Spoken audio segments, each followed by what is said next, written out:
พี่น้องมื้อนี้ข่อยสิพาไปเบิ่งความน่ารักของสองพระเอกจากหมอลำระเบียบวาทศิลป์พี่น้องเอ๋ยต้นตาลรัฐพงษ์และฟอร์ดกิตติชัยพี่น้องเอ๋ยต้นตาลกับฟอร์ดถ่ายรูปคู่กันแล้วต้นตาลก็มาโพสต์ว่าขอบคุณที่เคียงข้างครับว่าซั่นขอบคุณที่เคียงข้างครับว่าซั่นว่านั่นน่ะผู้บ่าวเตยปฐมบันเทิงศิลป์กะตาดีมาแซ่โพสต์นี่ก็แล้วเขียนว่านี่แหละนี่แหละคือสิ่งที่ถูกต้องชัดเจนว่าคบกันหรืออะไรทำไมเขาไม่รู้นะบอกว่านี่แหละชัดเจนพนักงานนั่นน่ะ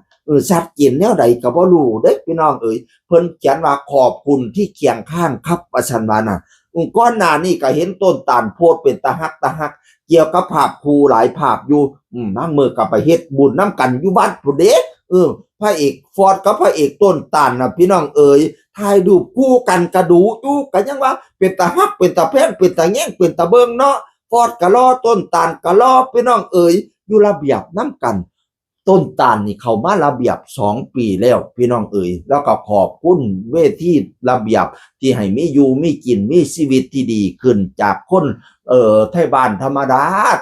าจนมายกฐานะครอบครัวให้พ่อแม่อยู่ดีกินแซ่บพะนะว่าขอบคุณพี่น้องป้องไป FC หลายๆอยู่2 ปีแล้วต้นตาลส่วนฟอร์ดกิตติชัยนี่กลับมารอบ2บ่พี่น้องรอบนี้ได้ปีนึงแล้วเด้เนาะพระเอกฟอร์ดกิตติชัยรูปหล่อเด้อใส่สูทเพชรทั้ง2คนแห่งฟอร์ดแห่งหล่อพี่น้องเอ๋ยแล้วก็มีรูปหลายรูปที่ถ่ายคู่กันเด้ขายบักทุเรียนคู่กันนำดิพี่น้องเอ๋ยนั่นล่ะขายทุเรียนพวกคู่กันพร้อมนั่นล่ะโอ้เห็นฮูเฮียงเลี้ยงเหลี่ยมเด้อตาฮักตาแพงตาแย่งตาเบิงสิฮักกันในรูปแบบใดก็ตามสร้างสิเป็นอ้ายเป็นน้องสิเป็นสู้เป็นแฟนจังไดก็ดีใจนำคนฮักกันดีกว่าสร้างกันพี่น้องเอ๋ยแต่ว่าก็เหมือนเต้ยว่านั่นล่ะดีแล้วทุกวันนี้เขาเปิดเผยกันหมดในฐานะอะไรก็แล้วแต่เขาเปิดเผยกันหมดนั่นแหละพี่น้องเอ๋ยอันนี้บ่ได้เว้าถึงครูฟอร์ดกับครูกิตติชัยเด้เว้าถึงครูทั่วๆไปเขาเปิดเผยกันหลายแล้วเฮาบ่ต้องปิดต้องอำบ่ได้เว้าถึงครูฟอร์ดกับครูต้นตาลเด้อสิเว้าถึงครูทั่วๆไปเขามีฮอดสมรสเท่าเทียมแล้วประเทศไทยนั่นน่ะพี่น้องเอ๋ยการสมรสเท่าเทียมนี่ก็ดีอย่างหนึ่งนี่ผมว่านะมันเฮ็ดให้เฮาทำให้เรารักเดียวใจเดียวพี่น้องเอ๋ยถ้าเราไม่มีทะเบียนสมรสนี่มันก็ไปมาเลเปดไปเรื่อยๆแล้วน้องเอ๋ยนี่แหละเขา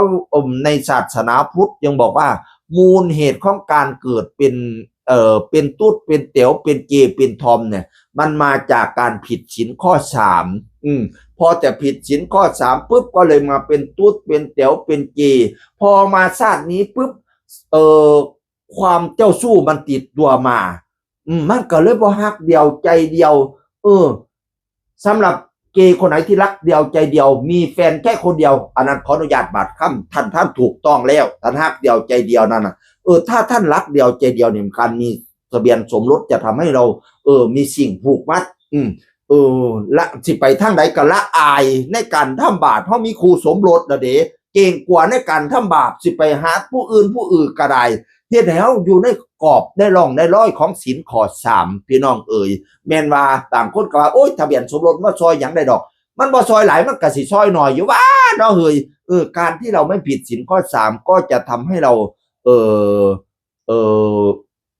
กลับไปลักษณะปกติได้พี่น้องเอ๋ยเป็นไส้กับไส้ปกติเป็นยิ่งกับยิ่งปกติได้ประเทศเนี่ยนั่นละฝากไว้ให้ไม่รักเดียวใจเดียวเด้อสิอยู่ในสถานะอะไรก็ทำให้ก็ตามสร้างให้เศร้าเจ้าสู้ผู้ใดเจ้าสู้นะก็ได้เพราะท่านจะวนเวียนในวัฏจักรนี่อยู่หลายภพหลายชาติไม่ใช่วนเวียนแต่เป็นตุ๊ดเป็นเจเป็นเต๋วนะ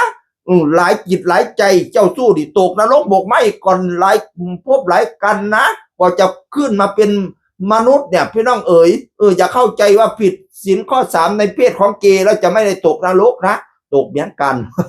ฉะนั้นละฮักเดียวใจเดียวเสียงคือคนเก่าสู่ฟังสวัสดีครับ